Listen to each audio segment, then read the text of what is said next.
Hello everyone, welcome to this educational channel Diksha educator. इस video में हम करेंगे क्लास 7 की इंग्लिश बुक हनीकॉम्ब की poem dad and the cat and the tree की बुक एक्सरसाइज और क्वेश्चन आंसर देखेंगे। तो देखते हैं first question is why was dad sure he would not fall. Dad इतने श्योर क्यों थे कि वो नहीं गिरेंगे।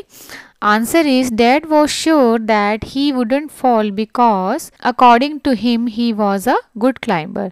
पापा जो थे वो इतने श्योर इस वजह से थे क्योंकि वो अपने आप को बहुत ही अच्छा क्लाइंबर मानते थे। उनके अकॉर्डिंग वो बहुत ही अच्छे क्लाइंबर थे। Question number 2, which phrase in the poem expresses dad self confidence best. इस पोएम का कौन सा फ्रेज पापा का सेल्फ कॉन्फिडेंस सबसे अच्छा एक्सप्रेस करता है। Answer is right just leave it to me easy as winking to a climber like me.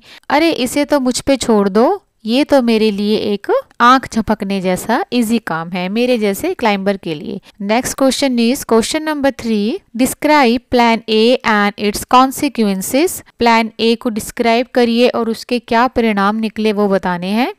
Answer is according to plan A, Dad was planning to reach the tree top with the help of the ladder, but the ladder slipped and the dad fell on the ground. Plan A के according पापा ये plan कर रहे थे कि वो ladder की help से, सीढ़ी की हेल्प से ट्री के टॉप पे पहुंचेंगे, लेकिन क्या हुआ, लैडर फिसल गई और पापा जमीन पर गिर गए।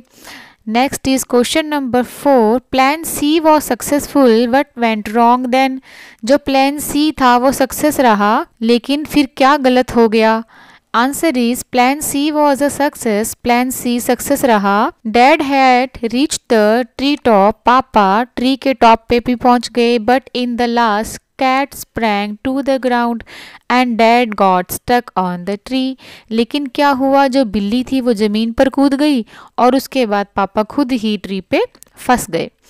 Next is question number 5, cat was very happy to be on the ground. Pick out the phrase out to express this idea. जो बिल्ली थी वो जमीन पर पहुंचकर बहुत खुश थी, तो आपको वो फ्रेज पिक करनी है पोइम से जो ये बात को क्लियर करती है, एक्सप्रेस करती है कि बिल्ली बहुत खुश थी।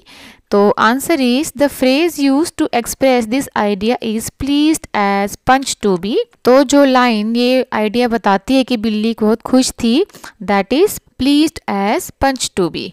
Next is question number 6, describe the cat and the dad situation in the beginning and at the end of the poem. इस पोएम के शुरू में और इस पोएम के आखिर में जो डैड और बिल्ली की कंडीशन थी वो आपको बतानी है। And the answer is in the beginning the cat was stuck on the tree and dad was trying to bring it down safely. शुरुआत में बिल्ली पेड़ पे फंसी थी और डैड ट्राई कर रहे थे उसको नीचे लाने की बिल्कुल safely.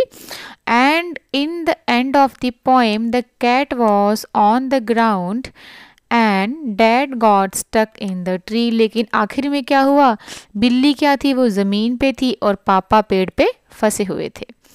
Next is question number 7, why and when did dad say each of the following. इनमें से जो भी वर्ड्स हैं ये पापा ने कब कहे और क्यों कहे। तो फर्स्ट है fall.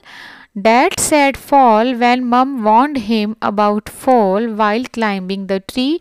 He said so scornfully. पापा ने कहा fall, गिर जाऊं।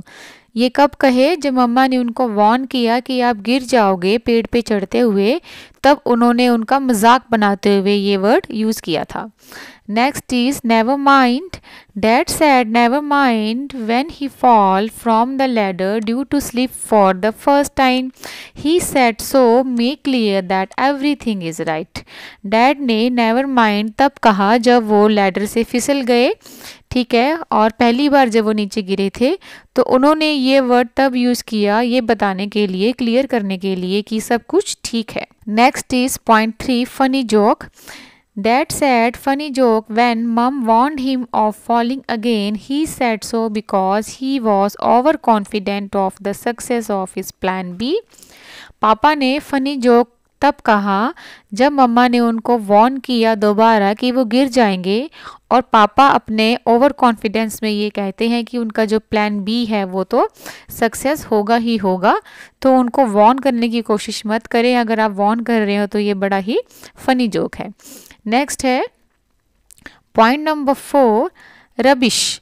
Dad said rubbish when mom asked him to stop, else he will break his neck after his plan B failed।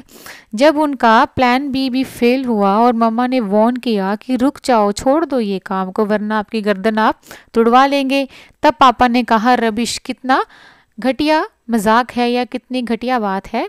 He said so because he thought that his plan C will work and he will climb the tree easily।